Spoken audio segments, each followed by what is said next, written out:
Assalamualaikum warahmatullahi wabarakatuh. Dewi, seorang gadis sederhana dari kampung kecil di Indonesia, mendapat beasiswa kuliah ke Arab. Ia pergi meninggalkan keluarganya demi masa depan yang lebih baik. Tapi setelah lulus, kenyataan jauh dari harapan. Tak ada pekerjaan, tak ada penghasilan. Hingga ia terpaksa bekerja sebagai pembantu di rumah dua pria kaya, Aziz dan Ahmad. Awalnya tampak biasa, sampai suatu malam, Dewi dipanggil ke kamar mereka. Di sana, ia ditawari 500 juta rupiah, dengan satu syarat, ia harus menikahi mereka berdua dan mengandung anak. Bukan cinta, bukan pilihan, tapi tawaran yang bisa mengubah hidupnya selamanya. Apa yang Dewi lakukan setelah itu? Dan apa yang sebenarnya mereka rencanakan? Penasaran dengan cerita lengkapnya? Jangan lupa subscribe channel Rahasia Ranjang untuk melanjutkan menyaksikan cerita ini. Di sebuah desa terpencil di pinggiran Indonesia, tinggal seorang gadis bernama Dewi. Rumahnya berdinding bambu dan beratap seng berkarat, terletak di tepi sawah yang menguning saat musim panen tiba. Setiap pagi, Dewi bangun sebelum fajar menyingsing untuk membantu ibunya menyiapkan dagangan sayur ke pasar. Ayahnya, seorang petani tua dengan tangan kasar dan kulit terbakar matahari, selalu mengajarkan Dewi untuk jujur dan tidak menyerah meski hidup sekeras batu. Di balik kesederhanaan itu, tersimpan keteguhan hati seorang anak gadis yang tak pernah berhenti bermimpi. Mimpinya bukan sekadar keluar dari kemiskinan, tapi mengangkat derajat keluarganya dengan ilmu. Dewi adalah anak pertama dari 3 bersaudara, dan satu-satunya yang berani menatap dunia luar. Di sekolah, ia selalu menjadi juara kelas meskipun harus belajar di bawah lampu minyak saat malam tiba. Ia belajar dari buku-buku pinjaman, dan mencatat dengan kertas bekas yang dipotong-potong dari sisa pembungkus nasi. Teman-temannya banyak yang putus sekolah, menikah muda, atau pergi merantau tanpa tujuan. Tapi Dewi bertahan, karena ada keyakinan yang begitu kuat di dalam dirinya, bahwa pendidikan adalah jalan keluar dari lingkaran hidup yang berulang. Ia ingin menjadi orang yang bisa membawa perubahan, bukan hanya untuk dirinya, tapi untuk semua yang mencintainya. Tuhan seakan mendengar doa-doanya yang lirih di malam hari. Suatu hari, saat pulang dari ladang, ayahnya membawa sepucuk surat. Surat itu berisi pengumuman beasiswa dari sebuah lembaga internasional, membuka kesempatan bagi pelajar Indonesia untuk kuliah di Timur Tengah. Mata Dewi membelalak saat membacanya. Jantungnya berdetak lebih cepat dari biasanya. Ia tahu, ini bukan surat biasa. Ini adalah peluang emas yang hanya datang sekali seumur hidup. Dengan gemetar, ia mendaftar. Dan beberapa bulan kemudian, mukjizat itu datang. Dewi dinyatakan lulus seleksi dan diterima sebagai mahasiswa di sebuah kampus bergengsi di Arab. Tangis haru membanjiri rumah bambu mereka malam itu. Ibu Dewi tak berhenti memeluknya, sementara ayahnya menunduk dalam diam, menahan air mata yang tak pernah terlihat sebelumnya. Tetangga-tetangga datang, memberi ucapan selamat dan mendoakan keselamatan Dewi di negeri asing. Namun di balik semua kebahagiaan itu, Dewi tahu, tantangan baru sedang menunggunya. Ia harus berangkat seorang diri, meninggalkan tanah kelahiran, meninggalkan keluarganya, dan menapaki dunia yang belum pernah ia kenal sebelumnya. Hari keberangkatan pun tiba. Dengan koper tua dan kerudung sederhana, Dewi melangkah menuju bandara, diantar dengan motor pinjaman tetangga.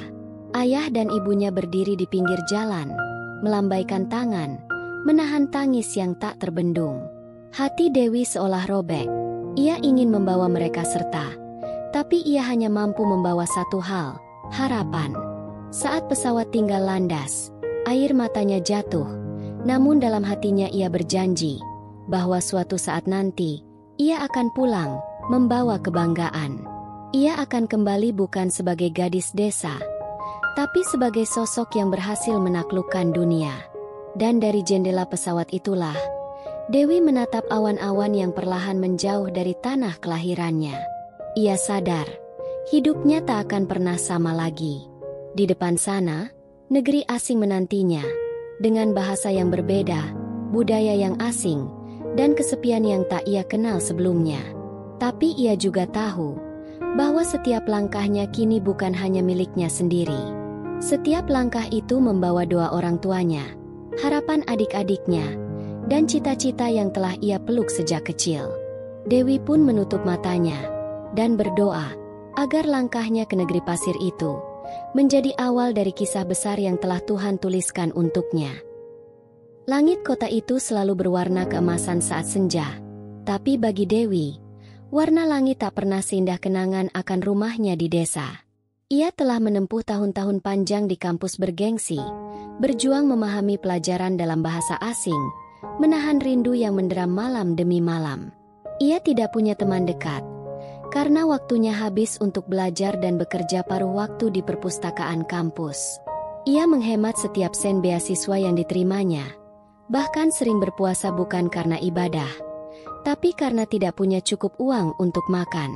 Tapi semua pengorbanan itu ia jalani dengan ikhlas, karena di ujungnya ada satu tujuan, pulang dengan gelar sarjana dan mengubah hidup. Dan hari itu pun tiba. Dewi lulus dengan predikat cum laude.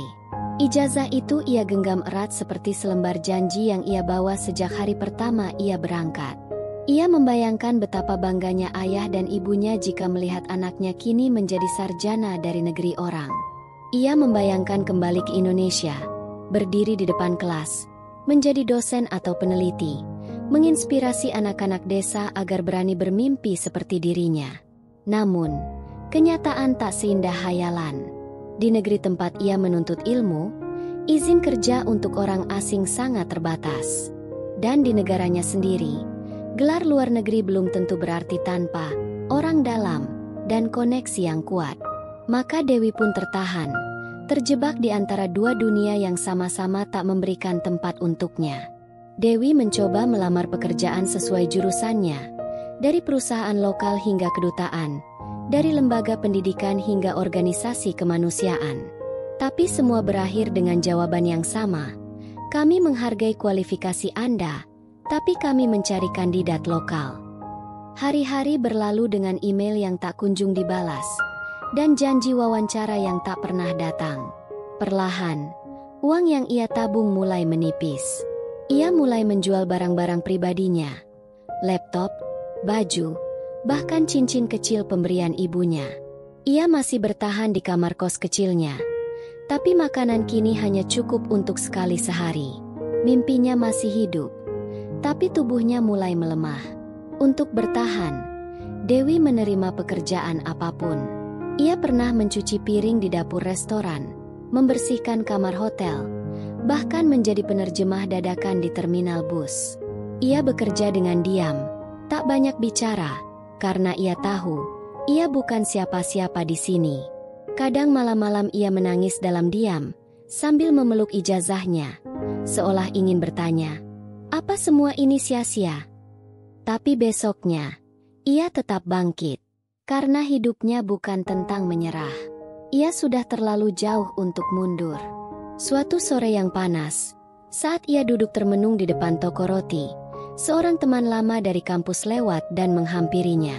Mereka berbincang sejenak, lalu temannya menyebut tentang sebuah lowongan pekerjaan rumah tangga, di sebuah rumah mewah, hanya 5 blok dari tempat kosnya. Dewi terdiam. Ia tak pernah membayangkan harus menjadi pembantu setelah meraih gelar sarjana. Tapi hidup tidak memberinya pilihan. Setelah semalaman berpikir, ia pun memutuskan, jika ini satu-satunya jalan untuk tetap hidup, maka ia akan menjalaninya dengan kepala tegak. Keesokan harinya, ia datang melamar ke alamat yang diberikan. Rumah itu besar, bercat putih, dengan taman yang terawat rapi dan pagar besi yang menjulang. Hatinya berdegup kencang, bukan karena takut, tapi karena ia merasa inilah titik balik. Pekerjaan itu diterimanya tanpa banyak tanya. Gajinya tidak besar, tapi cukup untuk makan dan membayar sewa. Ia pun mulai bekerja, membersihkan rumah, mencuci pakaian, memasak, dan sesekali belanja ke pasar. Ia tidak tahu apa yang menantinya di rumah itu. Tapi untuk sekarang, setidaknya, Ia bisa bernapas sedikit lebih lega. Rumah itu berdiri megah di antara bangunan-bangunan modern lain yang tampak tak terjamah debu.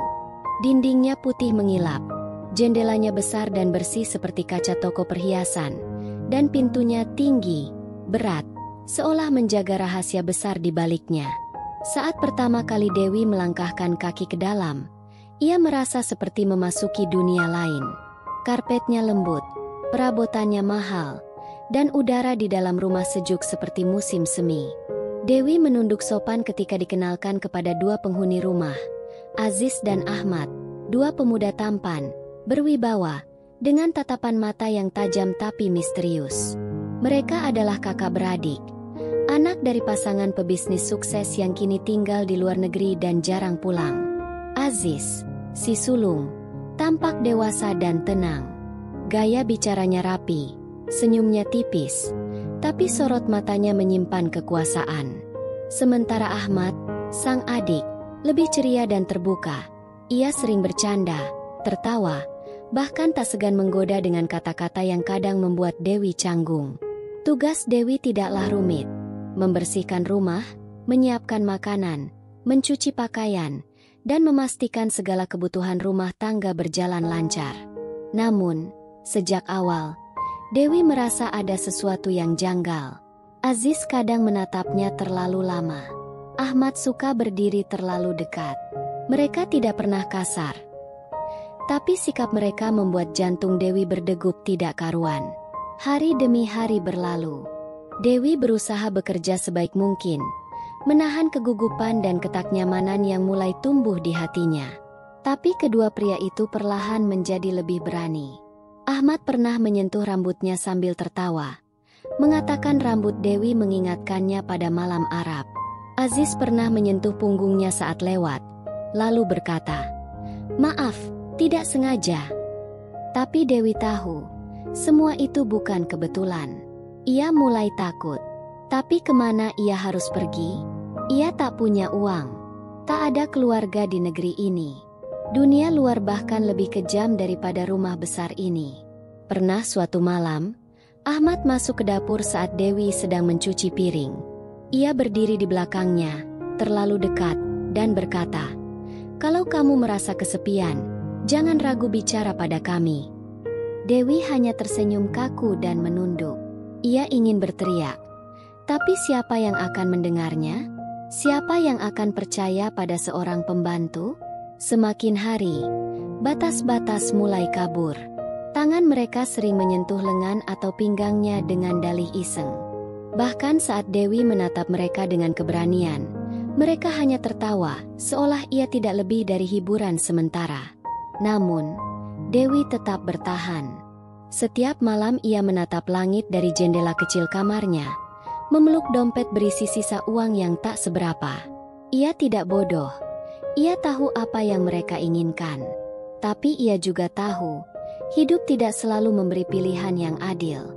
Ia hanya ingin bertahan. Ia ingin tetap waras. Ia ingin menyimpan secuil martabat di tengah dunia yang terus menekannya dari segala arah. Dan pada suatu malam, semuanya berubah. Dewi dipanggil ke ruang tamu. Di sana, Aziz dan Ahmad duduk berdampingan, tak seperti biasanya. Wajah mereka serius. Tatapan mereka tak lagi bermain-main. Ahmad menepuk kursi di depannya, menyuruh Dewi duduk. Dengan suara pelan tapi tegas, Aziz berkata, "Kami ingin bicara serius. Kami ingin menawarkan sesuatu yang bisa mengubah hidupmu selamanya." Jantung Dewi berdetak kencang. Ia tahu malam itu bukan malam biasa. Dan apapun yang akan mereka katakan, akan mengubah takdirnya untuk selamanya. Dewi duduk dengan tangan mengepal di pangkuannya. Udara di ruang tamu malam itu terasa lebih dingin dari biasanya. Bukan karena suhu, tapi karena firasat yang menggigilkan hati. Aziz menatapnya dengan sorot mata yang tajam, sedangkan Ahmad tampak lebih gelisah namun tetap tersenyum. Mereka memulai dengan basa-basi, menanyakan apakah Dewi bahagia bekerja di rumah itu, apakah ada yang membuatnya tidak nyaman. Dewi hanya menjawab singkat dan sopan, Ia sudah terbiasa menahan suara hati demi tetap bisa bertahan hidup. Tapi apa yang terjadi setelahnya membuat jantung Dewi nyaris berhenti. Aziz mengeluarkan amplop besar dari dalam jasnya dan meletakkannya di meja. Dari sudut matanya, Dewi melihat segepok uang. Di dalam amplop ini ada 500 juta rupiah dalam bentuk setara, ujar Aziz pelan. Dewi mengerutkan dahi, bingung, curiga. Lalu Ahmad menimpali dengan suara santai, "Kami punya permintaan padamu. Tapi sebelum kamu menjawab, dengarkan dulu dengan tenang." Nafas Dewi tertahan. Ia ingin berdiri dan pergi, tapi kakinya tak bisa digerakkan. Dan akhirnya, Aziz mengucapkan kalimat yang membuat dunia Dewi seakan berhenti berputar. "Kami ingin kamu menjadi istri kami berdua, sekaligus," ujar Aziz. "Bukan sekadar istri, tapi juga ibu dari anak-anak kami. Kami ingin keturunan dari darah yang baik, dari perempuan yang kami percayai," lanjut Ahmad, yang kini menatap Dewi lurus. Tawaran itu terdengar seperti lelucon kejam. Tapi mereka tak tertawa. "Kami akan menikahimu secara resmi. Dengan perjanjian, kamu akan mendapatkan uang ini, dan kelak, warisan dari orang tua kami," ujar Aziz. "Kamu hanya perlu mengandung anak kami. Setelah itu, kamu bebas memilih, tinggal, atau kembali ke tanah airmu dengan kehidupan baru." Dewi terdiam. Dadanya sesak. Ini bukan tawaran biasa. Ini semacam kesepakatan hidup dan mati.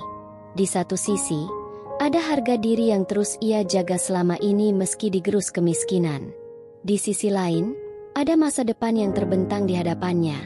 Kemerdekaan dari penderitaan, jaminan bagi keluarganya, dan peluang untuk memulai segalanya dari awal. Tapi, menikah dengan dua pria? Menerima peran sebagai istri dan ibu hanya karena uang? Hatinya berkecamuk. Air matanya nyaris pecah. Malam itu, Dewi tak bisa tidur. Ia duduk di sudut kamar, memandangi langit yang gelap dari balik jendela kecil. Ia memikirkan wajah ibunya yang menua, adik-adiknya yang masih sekolah, dan ayahnya yang sakit-sakitan. Semua hidup bergantung pada kiriman uang yang kini sudah tak ada. Ijazahnya tetap tergantung di dinding, tapi tak lagi berguna. Ia tak punya siapa-siapa. Dunia telah membuatnya lelah, dan tawaran itu seperti perahu di tengah badai. Bukan karena ia ingin, tapi karena ia tak lagi punya tempat untuk kembali. Keesokan harinya, Dewi kembali ke ruang tamu dengan langkah berat. Aziz dan Ahmad sudah menunggunya. Ia menatap mereka lama, sebelum akhirnya membuka suara. "Jika kalian serius, dan jika janji kalian tidak akan menyakitiku, maka aku terima." Ahmad tampak terkejut, sedangkan Aziz hanya mengangguk pelan, seolah sudah menduga keputusan itu. Dewi tahu, hidupnya akan berubah. Tapi ia juga tahu, di dunia yang tak adil ini, kadang kita harus menelan kenyataan pahit demi menyelamatkan mereka yang kita cintai. Dan disitulah, kisah barunya benar-benar dimulai. Hari pernikahan itu berlangsung diam-diam. Tak ada gaun mewah, tak ada pesta megah, hanya selembar akad yang ditandatangani dalam ruang sunyi. Dewi mengenakan abaya putih sederhana, wajahnya tertutup cadar tipis. Ia duduk di antara dua pria yang kini sah menjadi suaminya, Aziz dan Ahmad, di hadapan seorang ulama dan dua saksi bayaran. Tidak ada keluarga, tidak ada tangis haru, hanya detak jantung yang menggema keras di dalam dada. Dewi menandatangani pernikahan itu bukan dengan cinta, tapi dengan rasa pasrah yang membatu. Dan sejak hari itu, dunia dalam rumah megah itu benar-benar berubah. Hari-hari setelah pernikahan dipenuhi kebingungan yang tak bisa ia jelaskan. Aziz tetap seperti biasanya, dingin, berjarak, seperti menyimpan sesuatu yang tak ingin ia tunjukkan. Ahmad lebih hangat, tapi juga lebih berani. Kini, mereka tak lagi menahan sentuhan, tak lagi berpura-pura. Dewi merasa seperti hidup dalam dunia yang tak punya pagi dan malam, hanya pergantian antara tubuh dan diam, antara senyuman dan luka batin. Ia mencoba menemukan makna dari pernikahan itu, tapi setiap kali menatap cermin, yang ia lihat hanya bayangannya sendiri, kehilangan jati diri. Tak lama setelah itu, tubuhnya mulai berubah. Ia merasa mual, lelah, dan emosinya tak menentu. Sebuah pemeriksaan sederhana dari dokter wanita di klinik lokal akhirnya menjawab semuanya. Dewi hamil. Ia duduk lama di ruang tunggu, menggenggam hasil tes sambil memandang kosong ke lantai. Bayi itu adalah bagian dari perjanjian, bagian dari kesepakatan, bukan buah cinta. Tapi saat menyentuh perutnya perlahan, entah mengapa, ada air mata yang jatuh. Ia sadar, meski dunia telah memaksanya jatuh berkali-kali, kehidupan baru kini tumbuh di dalam dirinya. Dan hidup itu tak bersalah. Selama kehamilan, rumah itu menjadi tempat yang penuh kontradiksi. Aziz mulai bersikap lebih perhatian, kadang bertanya soal kondisi janin, kadang membawakan makanan. Ahmad lebih sering berada di sisinya, kadang menyanyikan lagu lembut, kadang hanya duduk menemaninya dalam diam. Tapi sekalipun begitu, hati Dewi tetap tak menemukan tempat berlabuh. Ia hidup di tengah dua pria yang mencintainya dengan cara yang tak bisa ia mengerti, dan mengandung anak yang tumbuh dari pernikahan yang bukan karena cinta. Ia mulai bertanya dalam hati, apakah semua ini harga yang setimpal? Menjelang bulan ke-7, Dewi memutuskan untuk menulis surat, bukan kepada Aziz atau Ahmad, tapi kepada dirinya sendiri. Ia menulis tentang gadis desa yang dulu menatap langit dari gubuk bambu, yang pergi jauh membawa mimpi, dan kini duduk di ranjang emas dengan hati kosong. Tapi ia juga menulis tentang keberanian, tentang bertahan, dan tentang cinta yang sedang tumbuh perlahan, bukan kepada pria-pria itu, tapi kepada anak yang ia kandung. Ia tahu, anak itu adalah harapan, bukan warisan, bukan syarat, tapi cahaya kecil di tengah hidup yang gelap. Dan pada malam yang hening, saat angin padang gurun menyusup ke celah jendela, Dewi berdiri memandangi langit. Perutnya membesar, hatinya penuh. Ia bukan lagi gadis lugu dari desa, ia adalah perempuan yang telah melalui badai paling sunyi. Takdirnya telah terkunci, ya, tapi dari dalam kuncian itu, ia menemukan sesuatu yang tak bisa dibeli oleh uang, kekuatan untuk memilih mencintai meski tak dicintai. Dan disitulah, Dewi akhirnya menemukan damainya, bukan karena hidupnya sempurna, tapi karena ia berani menjalaninya dengan utuh.